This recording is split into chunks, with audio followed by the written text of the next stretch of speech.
Bueno, y ahora a continuación tenemos nuestra última sesión, que será conducida por José Antonio Murillo Garza, Chief Analytics Officer de Banorte. José nos mostrará cómo evaluar, establecer, medir y comunicar el ROI de la Analytics. Bienvenido, José. Hola Larisa, ¿cómo estás? Qué gusto verte. Y hola a todos. Un gusto verte. Bueno, espero que todo el mundo esté pasando un muy buen día y en este encierro en el que hemos estado, déjenme con una pregunta que quizá nos va a dar un poco el tono de quiénes estamos conectados. La pregunta tiene que ver con que si durante este periodo de aislamiento ustedes mismos se han cortado el cabello. Para que se animen a responder, les muestro que yo sí me atreví a hacerlo. Los costos, si lo pueden ver, aquí los costos de la experimentación no son del todo gratuitos, pero de alguna manera u otra es la única manera en que podemos aprender haciendo cosas nuevas, ¿no? Entonces, mucho de la plática de hoy va a tener que ver con este esfuerzo de experimentación y cómo nos puede transformar en organizaciones guiadas por los datos y cómo eso se puede transformar en resultados para las organizaciones. Entonces, veamos cómo se ven estos resultados. La mayor parte de la audiencia es un poco tímida y no se ha atrevido todavía a cortar el cabello. Esperemos que después de esta presentación algunos de ustedes se atrevan a hacerlo. Entonces, si les parece bien, vamos a la presentación. ¿Se han escuchado la historia de un sapo que soñaba con ser un rey? Pues hace algunos años, de manera muy parecida a este sapito, yo tenía solamente grandes sueños cuando cambié de trabajo del Banco Central hacia Banorte. En ese momento, el cuarto banco más grande de México, y tenía el sueño de construir un grupo de analítica de ciencia de datos que pudiera cambiar la manera en que nos relacionábamos con nuestros clientes. Cuando empezamos, nuestro grupo se construyó de una manera muy distinta a lo que ocurre en la mayor parte de los grupos de analítica o de ciencia de datos. Nos construimos como un centro que tenía como mandato generar utilidades para el grupo financiero. Eso a un ritmo que nos estaban pidiendo de 10 veces el costo que hacíamos. Aquí quizá les voy a hacer una pregunta también para saber un poco cómo estamos conformados en este grupo que hoy día estamos conectados. Y les querría preguntar cuántos de ustedes se han constituido, participan en un grupo de ciencia de datos que podría catalogarse como un centro de costos o un centro de utilidades. O sea, básicamente eso nos debería dar una idea de qué tanto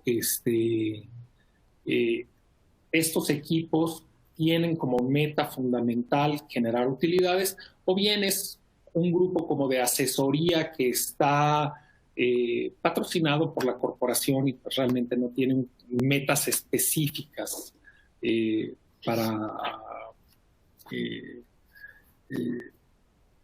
generación de utilidades. Entonces, creo que ya han pasado como 30 segundos, quizá 40 segundos. Podemos ver la respuesta, cómo se están viendo. Bueno, pues, el 57% son centros de costos. Quiero decirles que hace algunos años hice esta misma encuesta con mis amigos de Grupo Corinium y más del 80% de los grupos de analítica se constituían como centros de costos. Ha habido en este par de años un movimiento hacia que los equipos de analítica estén más cercanas a las áreas de negocio y contribuyan a la generación de utilidades. Entonces, los resultados son muy alentadores. Esta misma encuesta, les digo, la hicimos hace 2 años en Boston y eran diametralmente distintos los resultados. Vamos, yo creo que por buen camino. Cuando se constituye uno como un grupo de analítica que tiene como objetivo primario la generación de utilidades, al final del día no son las utilidades per se. La idea es poner en el centro de nuestro universo al cliente, de manera tal que todas las acciones que llevamos a cabo tienen como fin último el extender y profundizar la relación con el cliente. Al final del día, lo que estamos buscando es generar lo que dirían los americanos customer equity o extender el customer lifetime value, que es el valor presente de esa relación de negocios que tenemos con nuestros clientes. Entonces, con esta idea de poner en el centro del universo, de nuestro universo al cliente, teníamos que lograr un mayor entendimiento. Y eso realmente ha transformado a Banorte en una organización que ha venido mejorando su proceso de toma de decisiones guiado por los datos, mejorado por los datos. En los 5 años que hemos estado operando, esto ha generado más de $3,000 millones en valor creado, lo cual nos llevaría a que nuestra métrica del valor presente de esa relación, el Customer Lifetime Value, sobre el costo del equipo de analítica, al 2019 tuviera una cociente de 245 veces, lo que ha dejado muy de lejos las 10 veces que teníamos como meta inicial de generación, que de por sí era una meta bastante ambiciosa si consideramos que una meta para un negocio tradicional es generar 3 o 4 veces su costo. Entonces, esta transformación en la que ha estado inmersa Banorte le ha permitido realmente incrementar de manera muy considerable las utilidades que tiene. Nos ha convertido hasta el cierre de 2019 en la institución financiera más rentable de México, y nos permitió también rebasar y dejar atrás a Citibank y a Santander. Entonces, como podrán imaginarse, tenemos un buen problema. Ese buen problema no es otro sino cómo podemos mantener este crecimiento exponencial, sobre todo una vez que salgamos de este periodo de aislamiento y que podamos regresar pues, a la senda de crecimiento que estábamos experimentando pre-COVID. Entonces, un poco cuando me invitó Larisa a hablar con ustedes, pues, bueno, pues un poco la estrategia que tenemos no es quizá tan distinta de muchos en la industria. Estamos buscando automatizar una serie de procesos, utilizar algoritmos de aprendizaje de máquina para poder acelerar todos nuestros procesos y, sobre todo, lograr enraizar una cultura de experimentación que nos permita inscribirnos en un proceso de mejora continua. Más adelante les voy a dar un poco más detalle de lo que sería esta estrategia que va en estas 3 vertientes. Yo creo que de toda nuestra ruta, lo que hemos venido aprendiendo, hay 8 cosas que creo que puedo compartir con ustedes, que me parece que son las lecciones que yo he extraído en estos años que he estado con Banorte, en una de las experiencias más interesantes de mi vida, ¿no? La primera cosa es que tenemos que tener métricas que sean reales, que tengan un impacto en el negocio, no que sean métricas de vanidad. ¿Y a qué me refiero con una cosa u otra? Cuando tenemos métricas reales, por ejemplo, es una y estamos hablando de campañas, como hablaba Diego, son las conversiones. ¿Qué tanto logramos convertir en cada interacción que tenemos con el cliente? Una métrica de vanidad es cuántos clics da un cliente en nuestra página web. Si no hay conversión, al final del día, pues tampoco hay diversión, ¿no?, en esto. La segunda cosa que hemos encontrado es la importancia de asociarnos con las áreas de negocio que tienen ese expertise y ese conocimiento de dónde están las barreras que están impidiendo en los procesos que se hagan, se terminen lleven a fruición cada interacción de venta, ¿no? O cada proceso que se inicia. Al final del día, ¿cuáles son esas barreras que están impidiendo que se profundice y se extienda la relación con los clientes? Y para la identificación de esas barreras, sí, los datos ayudan, pero me parece que es crucial el estar en combinación, en asociación con con las áreas de negocio. Al menos a nosotros nos ha funcionado muy bien.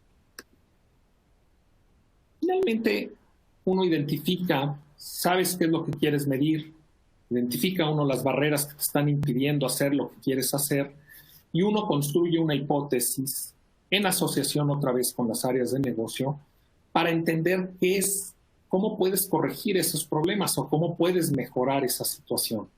El mejor ejemplo de construcción de hipótesis, donde no necesariamente uno le atina además a la primera, es hace 10 años cuando ocurrieron la desgracia de los huracanes en Haití. Hubo una devastación terrible en ese país y la Fundación Clinton Bush buscó recaudar fondos para aliviar el problema humanitario tan grave que enfrentaba Haití. Y al final empezaron a ver que las contribuciones que estaban recibiendo eran mucho menos de las que ellos estaban esperando. Llegaron y formulan una hipótesis y dicen, bueno, es que en la página donde estamos solicitando estas contribuciones no ponemos ninguna foto que facilite a los contribuidores potenciales imaginar cuál es el tamaño de esta crisis. Entonces deciden poner la foto arriba de la página de donaciones y fue una sorpresa porque las contribuciones cayeron aún más. Le estoy hablando de un mundo pre-teléfonos inteligentes y pre-iPads, donde todo era por computadora y había que hacer el scroll down para ver lo que había abajo. Y entonces tienen que regresar ese mismo equipo que formula la hipótesis hasta que llegan a la fórmula correcta, que es poner la foto al lado de la página de contribución, ¿no?, del formato de contribución, y eso incrementa sustancialmente las donaciones. La verdad de las cosas es que aquí un poco la lección es que sí, uno tiene que construir una hipótesis, muchas veces desde la distancia de los corporativos, pues no necesariamente se llega a la primera. Y si uno quiere acelerar todo el proceso de formulación de hipótesis, es importante que las áreas de ciencia de datos y analítica se mantengan tanto cerca de las áreas de negocio como de los clientes, donde la voz del cliente se convierte en un acelerador de todos estos procesos. Realmente, si llegamos a tener un área de analítica o de ciencia de datos exitosa, va a haber múltiples demandas sobre esa área. Y por más recursos que tenga esa área, finalmente hay una serie de restricciones, tanto tecnológicas como de capital humano con el que se cuenta. Y para ello es muy importante priorizar las actividades y los proyectos que se van a adoptar. La manera en que nosotros lo hemos hecho es con base en el retorno sobre la inversión. Y esa es la métrica definitiva que da la viabilidad o no a un proyecto. Y adicionalmente, pues hay una serie de consideraciones adicionales que uno tendrá que ponderar, que es la voluntad de todas las partes interesadas de que se lleve ese proyecto y al final del día tener una idea clara de cuál es la probabilidad de que sí efectivamente se puedan ejecutar los proyectos que se tienen pensados, ¿no? La quinta lección que yo he derivado de todo este proceso es que se tienen que definir procesos estadísticamente robustos para entender cuál es la causalidad de las intervenciones que realicen las áreas de analítica, ciencia de datos. ¿A qué me refiero? Tiene uno que tener grupos de tratamiento y control bien definidos, que al final, cuando uno haga una intervención, tenga la certeza de que el aprendizaje que se tuvo efectivamente es un aprendizaje y que no es resultado de una prueba espuria, como el sapo en nuestra ilustración está tratando de hacer, con una muestra claramente sesgada. ¿Qué sigue? Idealmente las intervenciones que estamos llevando a cabo son exitosas. Y esas intervenciones lo llevan a uno a un estadio mejor que el que tenía uno antes. Pero ¿dónde para uno? Y ahí la ambición no debe quedar en un máximo local, sino tratar de llegar efectivamente a lo que sería un máximo global. Y para eso es este proceso experimental en el que uno debe de inscribirse, donde hay una serie de rondas en las que uno debe de quedar satisfecho si uno ya perfeccionó esa intervención al punto que uno la quería llevar. Y esto es precisamente la importancia de lograr enraizar esa cultura de experimentación, efectivamente atreverse a cortarse el pelo uno y aprender en el proceso de cómo es que uno lo debe de hacer, ¿no? Hasta que uno queda satisfecho. ¿En qué momento es? Pues es realmente difícil saber en qué momento uno deja ciclos de experimentación, de constante búsqueda de un campeón que se está enfrentando a distintas retadoras, ¿no? Y al final, pues yo lo que les diría es que nosotros lo que hemos visto, quizá como una regla de dedo, es que después de 6 meses de estos ciclos, típicamente saltamos a otro proyecto y en todo caso revisitamos el problema tiempo después. ¿Qué es la séptima cosa? Una vez que uno encuentra las barreras, construye las hipótesis, empieza a tener éxito con las intervenciones que uno está teniendo, finalmente siguen siendo problemas de alta dimensión que no es tan sencillo atacar. Hay muchos lugares desde donde uno podría enfrentar ese problema. Y la manera que nosotros hemos simplificado el problema es con el uso de la inteligencia artificial, específicamente con algoritmos de aprendizaje de máquina causal que nos permiten acelerar nuestro proceso de aprendizaje y evitar que haya una fatiga de experimentación dentro de la organización. Y es eso lo que nos permite que estas intervenciones que estamos realizando efectivamente sean mucho más efectivas para poblaciones más grandes en un tiempo más corto. Y eso, de alguna manera u otra, contribuye a mantener el patrocinio de los distintos socios que uno tiene que tener dentro de una organización. Finalmente, un punto que yo creo que quiero enfatizar es la relevancia de mantenerse cerca de los clientes, conocer bien a la audiencia y un poco el uno imaginar las cosas desde los corporativos o desde los laboratorios de ciencia de datos, pues puede quedar corto y otra vez hacer más tortuoso y más largo el proceso para tener resultados que tengan un impacto importante en el retorno sobre la inversión. Así que es muy importante la voz del cliente en todo este proceso y entender no es cómo queremos comunicar nosotros al cliente, sino cómo el cliente quiere recibir esa comunicación y cómo es que el cliente, de alguna manera u otra, va a poder recibir mejor los mensajes que nosotros queremos enviarle.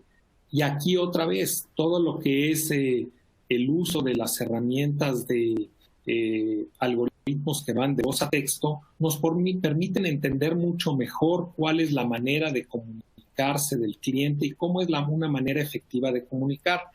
Y finalmente todo esto sobre un basamento de experimentación que llevamos a cabo. Yo lo que les diría es que después de estas 8 lecciones, quizá lo más importante es que cuando uno logra transformar una organización para que abrace a los datos y que guíe su proceso de toma de decisiones con datos, lo que finalmente está haciendo es domesticar al hipopótamo. Como dirían los americanos, hypo, the highest paid person opinion. La opinión de la persona mejor pagada, se aprovechan todos los cerebros que hay en una organización para tener productos y servicios más robustos que se le puedan entregar a los clientes. Yo les diría que esta historia que les cuento, pues al final del día no trata del sapo, sino de ver a la tehuana, que es quien se atreve a experimentar a una costa de quizá aterrizar en la sala de emergencias. Con esto yo terminaría. Les diría que hay un par de artículos en el que pueden encontrar algo de información que de la que he venido hablando. Uno de ellos es en Harvard Business Review y otro en Data Driven Investor. Y si te parece bien, Larisa, y tenemos tiempo, abrimos a preguntas. Gracias a todos. Sí, me parece. Muchísimas gracias, José. Sí, tenemos algunas preguntas que nos llegaron. ¿Cómo se midió el Value Creation de $3 millones? ¿Y cómo se midió el CIV? Excelente pregunta. Déjenme aclarar, son $3,000 millones, no $3 millones, es por 1,000. La manera en que se mide es de la siguiente manera. Los proyectos que tienen una incidencia sobre costos es una medición contemporánea sobre el impacto que pudieron tener en el costo de riesgo en el costo operativo o en el costo financiero. Eso es algo que solamente es la métrica contemporánea en el mismo año, y eso representa cerca del 10% de nuestra contribución. El 90% restante en el último año, en un inicio costos representaba 50% de lo que hacíamos. Hoy día representa solamente 10% porque ha crecido los proyectos con un impacto en ingresos. Los proyectos con impacto en ingresos se miden con el CLV, que era la pregunta que hacía Larisa, Customer Lifetime Value, y eso se mide de la siguiente manera. Si vendemos una tarjeta de crédito debido a proyectos asociados a ciencia de datos, esa tarjeta de crédito cambia o tiene un valor presente esperado en la relación con el cliente y puede modificar, para bien o para mal, idealmente para bien si es un buen producto, la duración del cliente con nosotros. Entonces, básicamente estimamos cuál es el valor presente de los productos que se colocan a través de los esfuerzos de analítica. No sé si es más o menos claro, Larisa. Perfecto. Otra pregunta, José. Dentro de tu estrategia en la sección de experimentos, implica que probablemente algunos modelos no salgan a producción. ¿Qué porcentaje para ti es un buen indicador de modelos que sí salen a producción? Es una pregunta interesante esa. Yo lo que te diría es, al final del día, si hay un problema de negocio que es relevante, encontramos distintas aproximaciones de cómo resolver el problema. El problema no necesariamente puede que haya oportunidades de mejorarlo en rondas subsecuentes, pero al final del día, si hay una necesidad de negocio, hay esa oportunidad, tienes a las partes que quieren participar en esto, es un tema de encontrar la forma en que los modelos que diseñas puedan dar una respuesta mejor a lo que tú tienes. Entonces, al final, lo que hacemos es competir con el status quo y en la medida que tengas mejoras incrementales, implementas, ¿no? Es decir, mis curvas ROC y KS son superiores a lo que ya existía, implemento, ¿no? Y sin embargo, si sigue existiendo el problema de negocio y no lo he mejorado, pues, sigo tratando, ¿no? Sobre todo si el tamaño de la oportunidad es grande. José, ¿cómo catapultar un área de analytics en una empresa? Es una pregunta interesante y sobre todo voy a regresar a nuestra encuesta que hicimos hace un momento. Yo creo que en la primera parte tiene que haber un diseño que sea robusto. ¿Y a qué me refiero? Las áreas que son orientadas a generar utilidades, creo que tienen una mayor probabilidad de éxito. También de fracaso si no generan las utilidades, ¿no? Pero en ese diseño es relevante dónde se inscribe esa área de analítica. Todavía yo creo que el jurado no ha decidido dónde debe de ser. En algunos casos están en las áreas de TI, otras de mercadotecnia, otras de productos específicos. En mi caso, yo reporto al Chief Operating and Financial Officer. La situación que ha sido muy afortunada en el sentido que me permite trabajar de manera transversal con muchas áreas de soporte y ha funcionado muy bien. Entonces, ¿cuál es el objetivo del área? Es que sea buscando utilidades. ¿Dónde se inscribe? A mí me parece que la manera que lo hemos solucionado es así venda de operaciones y finanzas. 3, que al buscar esas utilidades, los incentivos no choquen con los de las áreas de negocio. La manera que lo hemos hecho nosotros es tenemos un presupuesto sombra de manera u otra. Entonces, aquello que hace mi equipo analítica facilita a las áreas de negocio llegar a sus resultados. El costo es patrocinado por la corporación. Entonces, no hay un conflicto relacionado con quién hizo qué. Somos socios en la búsqueda del resultado. Y yo quisiera decir quizá que hay la parte más importante de todo es el basamento correcto de cómo se idea el área, es tener a las personas correctas. En un área de analítica me parece que uno querría tener personas que compartan al menos 4 características. La primera, tienen que tener proficiencia o ser hábiles, conocimiento técnico en lo que van a hacer, tienen que entender la parte numérica. Segundo, tienen que ir conociendo cada vez más las áreas de negocio y conocer el negocio porque es la manera que te puedes volver útil a tus compañeros y colegas y realmente contribuir al resultado. Tercero, una manera de comunicar conceptos complejos de una manera sencilla a personas que tienen un entrenamiento distinto e intereses distintos a los tuyos. Entonces, es comunicación, competencia técnica, y quizá la cuarta cosa que me parece que es quizá fundamental, es ese espíritu empresarial y pasión que puedan sentir por generar el resultado para el grupo.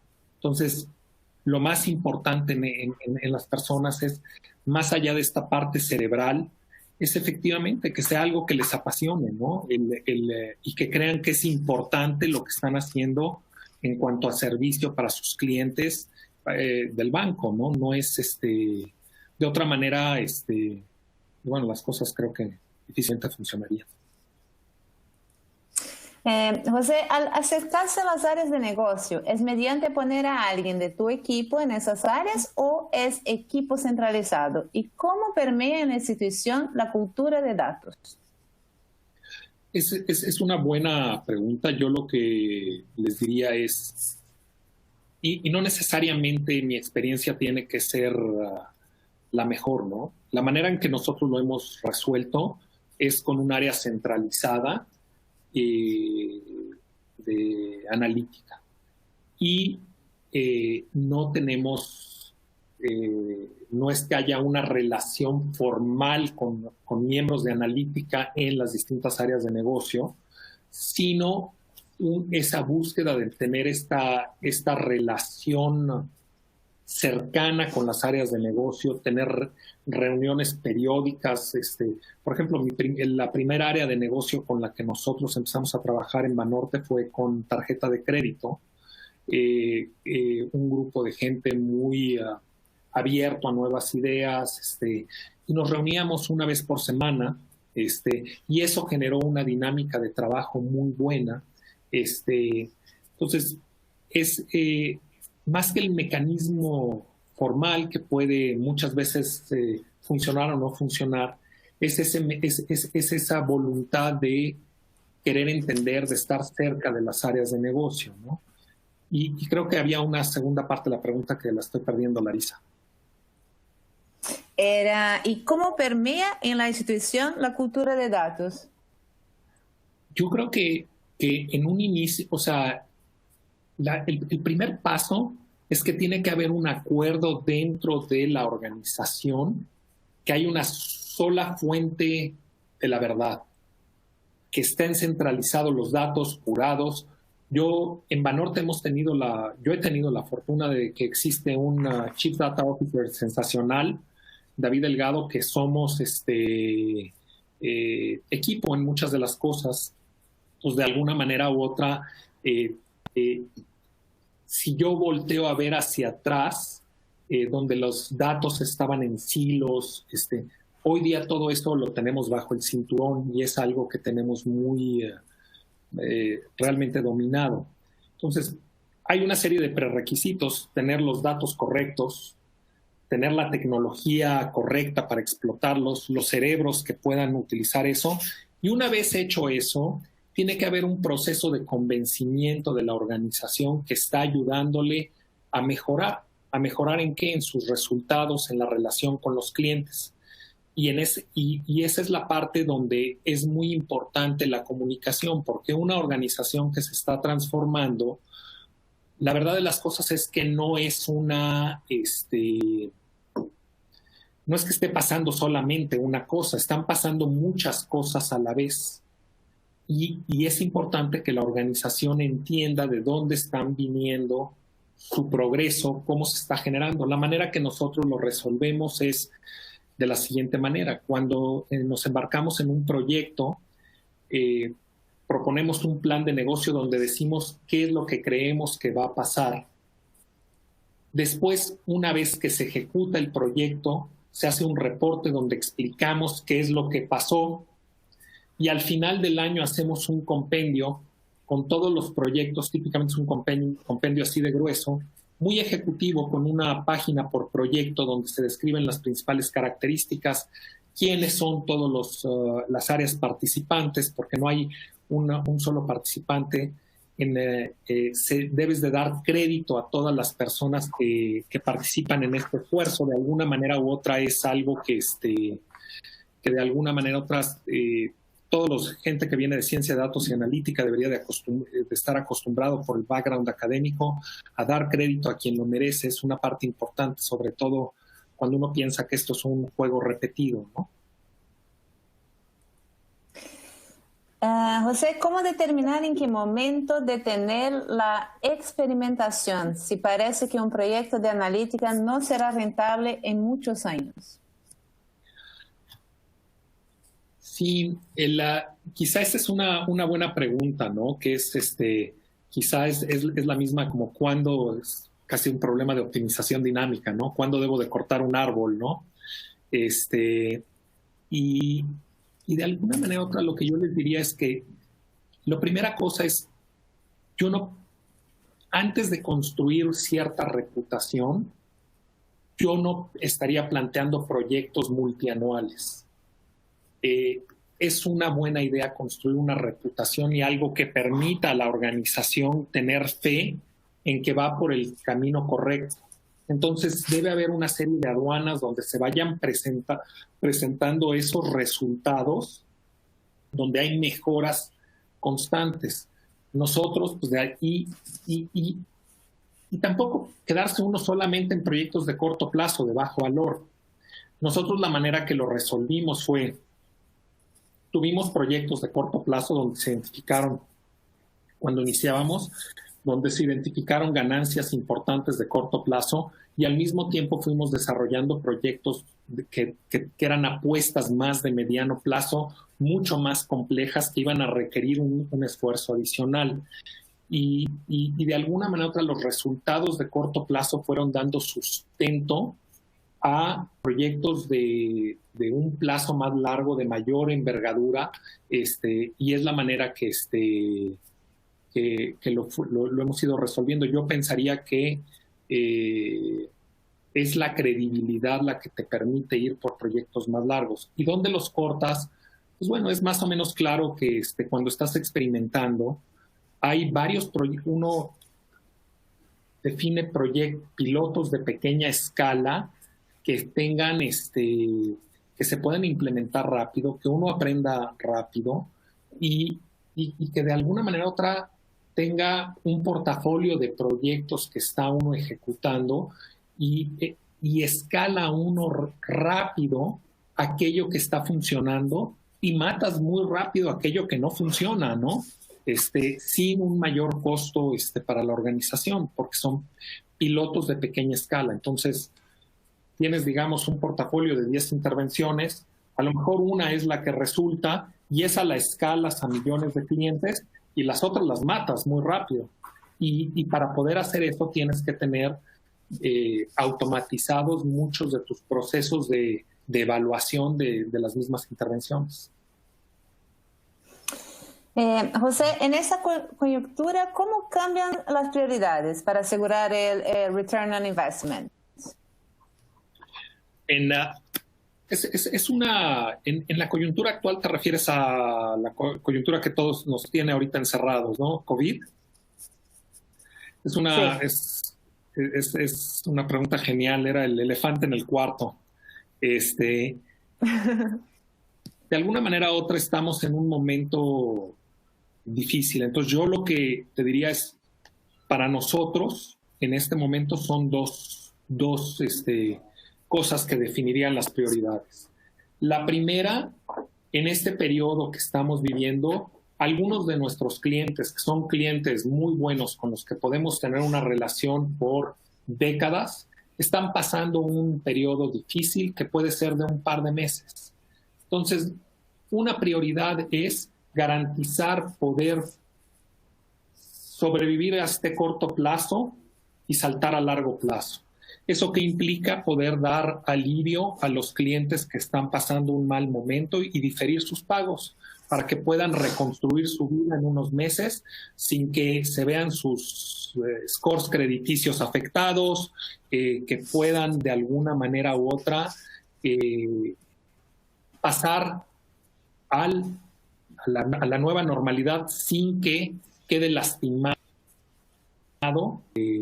su manera de vivir de largo plazo. Y como lo vemos en Banorte, sí es una responsabilidad de nosotros el ayudar a hacer ese puente. Y para eso el rol de la analítica es fundamental, no nada más en declarado quién está batallando, pero después cómo puedes lograr el mantener a esos clientes y ayudarles, por ejemplo, a tener una situación robusta en 4 meses después que van a reiniciar sus pagos. Entonces, ahí hay mucho de asesoría, de seguimiento a los clientes con las herramientas analíticas. Y luego, pues durante toda esta experiencia, yo creo que nos ha dejado algo muy claro, la necesidad de acelerar todo el proceso de digitalización de nuestros clientes. Y en eso también hay algo muy importante que tiene la analítica en combinación con las áreas de innovación, de banca digital, de experiencia del cliente, de marketing. Hay N partes interesadas y tienes que trabajar de una manera ágil y de la mano con ellos para, pues de alguna manera u otra, esta crisis que está ocurriendo y nos está dando limones la vida, tratar de hacer limonada con esto y digitalizar a los clientes y poder tener un regreso mucho más fuerte cuando regresemos a la normalidad.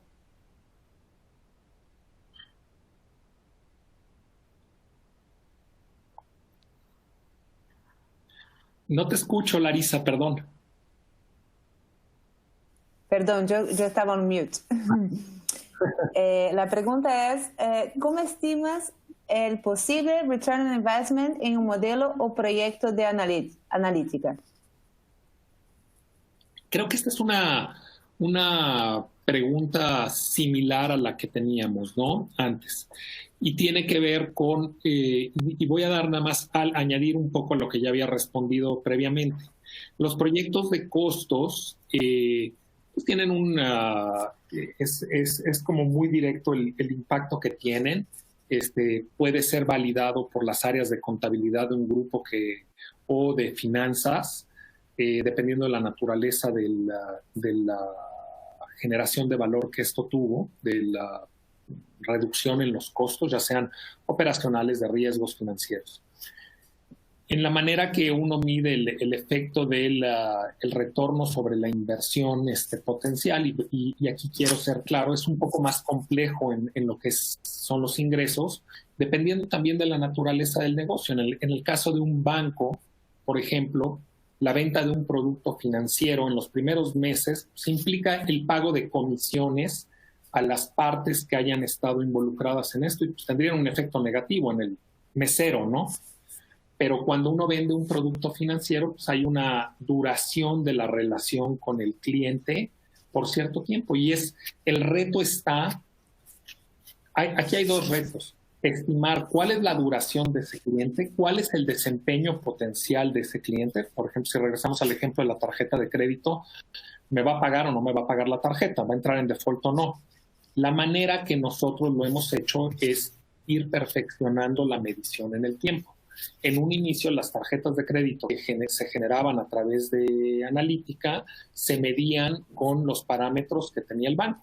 El supuesto era que la tasa de facturación, de revolvencia, de default iba a ser similar al resto. Después de un tiempo, al año siguiente vimos que nuestros indicadores eran mejores y afinamos la métrica el segundo año y hemos venido afinando la métrica cuando no es ninguna sorpresa para nadie que el cliente acaba siendo mucho mejor cuando tú lo eliges a cuando lo tomas de la calle, ¿no? Entonces, simplemente para dar una idea, un cliente que nosotros lo elegimos factura 30% más, es 600 puntos base menos riesgoso que un cliente que viene de la calle, y todo esto pues, te lleva a, otra vez, un mayor Customer Lifetime Value, un valor presente de esa relación mayor. Perfecto. Bueno, no tenemos más tiempo para preguntas. José, muchas gracias por esa increíble experiencia. Eso cierra nuestro Data Champions Online Latam. Ha sido una experiencia maravillosa ser parte de ese evento y espero que lo hayan encontrado útil también. Por favor, asegúrense de tomar esos últimos segundos para descargar nuestro calendario de eventos globales desde el módulo de contenido para que puedan estar al día con todos nuestros eventos online. Si estás interesado en participar en un evento como este en el futuro, por favor, contácteme a través de LinkedIn y seguro que podemos hablar de eso. Gracias por unirse a nosotros y hasta la próxima. José, muchísimas gracias. Hasta luego y córtense el pelo. Yo me corté. Bien hecho. Gracias, hasta luego.